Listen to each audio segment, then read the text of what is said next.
Benedict the 16th isn't doing well. The whole Catholic world is abuzz with the news of the retired pontiff potentially being in his final days. From across the ideological and theological spectrum, Catholics are coming together to call for prayers for him, in one of the very few signs of hope I've seen in a while in the church. But it's not all sunshine and roses.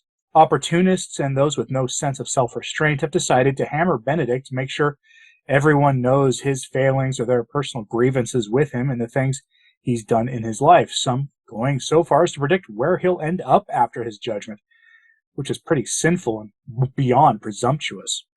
Some of this happened on Twitter, where good Catholics go to become terrible Catholics. That's what Twitter is, really. But none of that is as surprising as the lack of self-awareness displayed by some very high-profile priests in the church today. So let's get into this and start with an update about Benedict XVI's health. As of the time of this recording, it is being reported from Rome that Benedict is awake and lucid. Those are good signs. Journalist Edward Penton's sources in Rome reported to him, and he repeated the following on Twitter. Quote, "The Pope Emeritus was able to rest well last night. He is absolutely lucid and alert, and today, although his condition remains serious, the situation at the moment is stable. Francis renews his invitation to pray for him and accompany him in these difficult hours." End quote. Perhaps the only not nauseating use of the word accompany I've seen in relation to church news lately. And yes, for once I agree with Francis. Pray for Benedict that if this is his final hour, that he persevere to the end, that he may die peacefully in the friendship and grace of God. And if it is God's will, to let him be healed. Those are what I would suggest we pray for, as those are both actually Catholic intentions. I won't speculate at this time on the implications of Benedict's passing until after he does pass away, since I think it's ghoulish to take the opportunity for clicks to do so now. Or maybe I will do it after, if he recovers. And frankly, shame on any content creator really doing stuff like that right now. It said, pray for his soul. Benedict's salvation is more important than anything else. Concerns for his salvation haven't stopped some people, though. And I don't mean those who want to posit theories about what comes after his passing. It actually gets really gross out there right now. Alberto Maloney, who is a Catholic scientific advisor to the EU, so not typically associated with the trad movement, tweeted the following, quote, "If one searches with hashtag Ratzinger for the latest news, one will find a quantity of infamy against an elderly man like Benedict XVI who is dying out, a gathering of pure troglodytes and cultured cretins who feel anti-clerical just because they know how to vomit. Useful to block them in swarms." End quote. He's not wrong. If you search for either Ratzinger or Benedict, you get a whole host of nasty takes from across the ideological spectrum, although people are beginning to drown them out with positive things, and that's good. Let's this serve as a warning of those of you who want to try to come and try out the new freer Twitter. Catholic Twitter is a cesspool. It's a sewer, and only go in if you are strong in your virtue. Twitter was full of people pointing out Benedict's role at Vatican II, and after on one side of the spectrum, and on the other, the hyper-modernists were relishing in his misery. And it's times like this that I have to ask out loud, can we just remember for once that if we are actually Catholics, we're supposed to pray for those who imminently face their judgment? For once, can we please remember to do that? And I'm going to go on the record and say that I plan to say the same thing when Francis's time comes. And I doubt any of you think I like him at all, and if I don't call for prayer at that time, please hold me accountable for that moral failure, and all the other commentators you watch too. The most egregious example of this was not on Twitter, though this is where I saw the story. It came from Pastor Tommy Reese of the Jesuit Church, whom I haven't actually mentioned on my channel in a long time. In fact, I don't know if I've mentioned him at all in 2022. He's sort of like a discount store version of Pastor Jimmy Martin, though not as overtly obsessed with certain sins that cry out to heaven for justice. Pastor Reese took the time while Benedict is probably dying to write an article declaring that he forgives Benedict XVI of defending some semblance of Catholic orthodoxy. Yes, because that requires forgiveness now. The mind-blowing thing about this is that the article was actually published, meaning an editor reviewed the article and thought it was a good idea to be as crass and ugly as that, and will publish this for the whole world to see. Headline from religionnews.com. "I forgive Pope Benedict. I hope others can too. I see Benedict as a holy but flawed individual who did the best he was capable of." Look, most traditionalists aren't big fans of Benedict or his theology. The more mindful of us realize that now is not the time for this nonsense. Pastor Reese of the Jesuit megachurch isn't a trad in the slightest, and apparently isn't mindful of how ugly this kind of thing is. Case in point, from his article, quote, I first met Cardinal Joseph Ratzinger in 1994 when I was researching my book, Inside the Vatican, The Politics and Organization of the Catholic Church. I was getting ready to leave Rome, and he was one of the last and most important interviews for the book. Because of illness, he had to cancel our first appointment and then graciously rescheduled me for a time when most Vatican officials were taking their siestas. At the end of the interview, I asked for his blessing, something I only did with 2 other Vatican officials, because I sensed I was in the presence of a holy man. But I also knew I was in the presence of a man who, as head of the then Congregation for the Doctrine of the Faith, had done irreparable harm to theological discussion in the Church. There were scores of theologians who had been investigated and silenced by his congregation during the papacy of John Paul II. Articles and books had been censored. Professors had been removed from their jobs. Even more had practiced self-censorship to avoid harassment. Those targeted included liberation theologians in Latin America, moral theologians in the United States and Europe, and anyone writing about the priesthood. Some of them were my close friends. I lived with 2 Jesuits who spent most of their sabbatical defending themselves from attacks by Rome. These were not minor figures.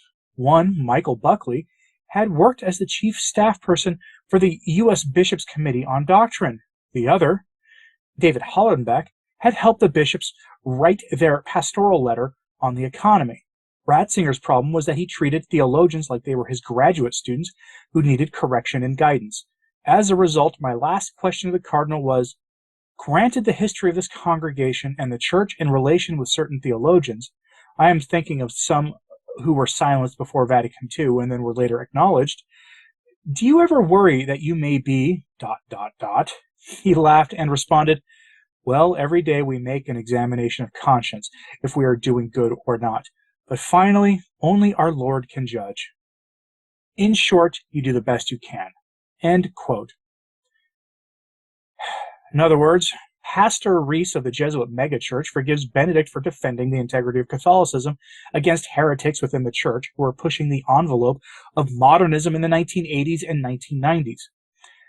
I don't think Pastor Reese understands that this isn't the dunk on Benedict that he thinks this is, nor does it come off as a moral or pious statement. It's an admission. He was friends with what the church would have called heretics before the council. You know, back when the church actually used much more forceful means of defending the faith against the wolves and the enemies among the sheep. Pastor Reese had the gall to ask Benedict if he was worried about his own eternal destiny because he silenced heretics. Look, we should all be worried about our own eternal destiny. When you frame it like that, it looks like lunacy.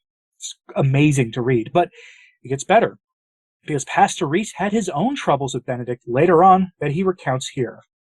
Quote, my own difficulties with Ratzinger began shortly after I became editor of America Magazine, a journal of opinion published by U.S. Jesuits. When I became editor in June 1998, I wanted to make America a journal of discussion and debate on the important issues facing the Church. I knew there were limits to what we could publish. There would be no editorials in favor of married priests, women priests, or changing the Church teaching on birth control, but I thought we could have discussion and debate in articles that did not necessarily represent the views of the magazine. That summer, the Vatican issued documents on the authority of bishops' conferences and on ecumenism and interreligious dialogue. I asked around to find the best canon lawyers and theologians to write about these documents and publish their articles. I did not tell them what to say. For the most part, they were polite responses that started by saying what they liked about the documents, followed by where they thought the documents failed. Over my 7 years as editor, I tried to get writers who would represent different views in the Church. I published every submission from a bishop, except one. When Cardinal Walter Casper submitted an article critical of Ratzinger's ecclesiology, I immediately requested and got a response for publication from him. I even invited Raymond Burke, then Archbishop of St. Louis, to explain his position on denying communion to pro-Moloch politicians.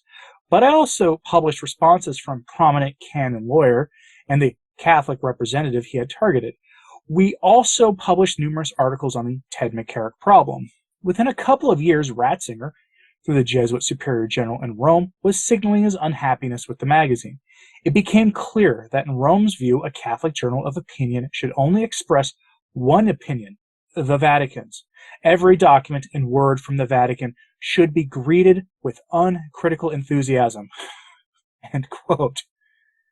Yes, a Catholic journal should only publish Catholic orthodoxy, not heresy, not promoting directly the works of those trying to reject the morality of the faith and replace it with the morality of the world. The error here, at least one of them, is that they believe that freedom of expression is a Catholic thing. It's not when we're talking about eternal truths and salvation of souls. Having authors like Cardinal Burke contribute articles defending their defense of orthodoxy was a smokescreen then like it is now. It didn't fool Rome at all.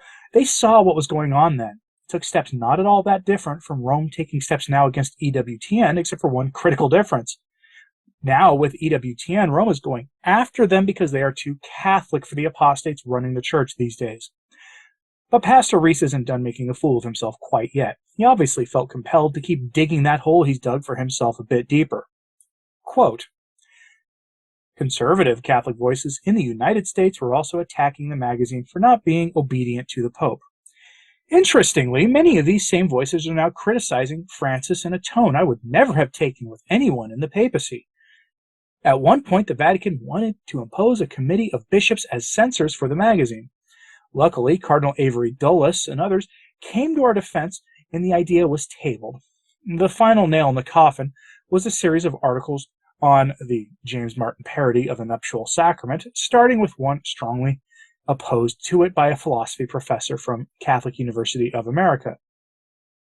In response to this article, we received an unsolicited article supporting the James Martin parody of the nuptial sacrament by a theology professor from Boston College.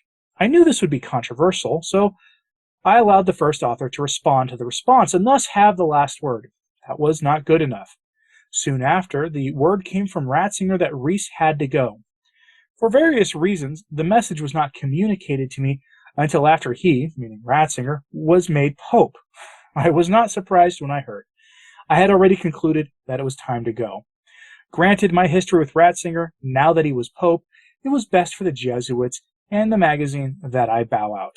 And though I loved the job, I was tired after 7 years of looking over my shoulder. Oh, how sad. True, I was angry and depressed, but it soon became clear that once I was no longer editor, no one in Rome cared what I said or wrote. I was free. I have enjoyed my post-America career as a writer for Religion News Service and the National Catholic Reporter. And the elevation of Francis lifted my depression. I am getting old, and now I want to forgive Benedict. I want to let it go. I don't think we really grow up until we are able to forgive our parents for their failures. End quote. How amazingly condescending. And he didn't feel better till Francis came in. That's amazing. But according to Pastor Reese, it's not he himself that was ever wrong for challenging the church's orthodoxy and teaching on the unnegotiables. No, the church was wrong. Ratzinger was wrong for defending the church and what the church has always taught. This is galling, to be honest, but it's not all that surprising, nor is the general tone of condescension surprising. Reese goes on to describe Benedict as a holy man, and that's fine. It's a nice way to shield yourself from scrutiny by spending a whole article crying about how mean old Ratzinger was and what a meanie head he was for stopping you from promoting heresy on your gigantic and widely read print platform. I mean, I've seen that thing in rural parishes before, but really doesn't fool anyone. People are not as dumb as the current crop of Jesuit thinkers think they are. Honestly, the Jesuits think we're all too stupid to pick up on what they're doing. Ratzinger was bad, apparently, because he was too Catholic, according to their view. And with Francis, we now have someone more to their liking. If I was Francis, I'd be pretty upset at this article. Not that I think he or his advisors have had that time to read it. I'd be upset because I wouldn't want my name associated with it. But with friends like these, who needs enemies? Now, are you surprised by the article the Jesuits wrote about Benedict? Does it surprise you in the slightest to know that they couldn't wait until he was gone before they started sliming him and condemning him with faint praise? I, for one, am not surprised.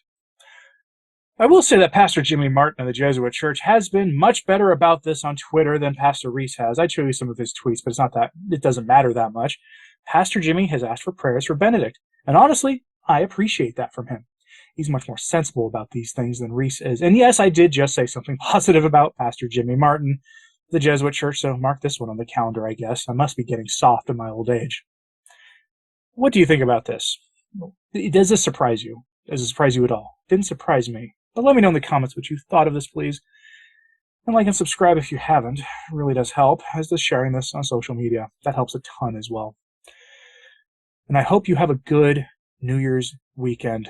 And remember that Sunday is the feast of the Holy Mother of God and the feast of the circumcision on the old calendar. So please observe these things. As always, pray for the church. I'm Anthony Stine. Ave Maria.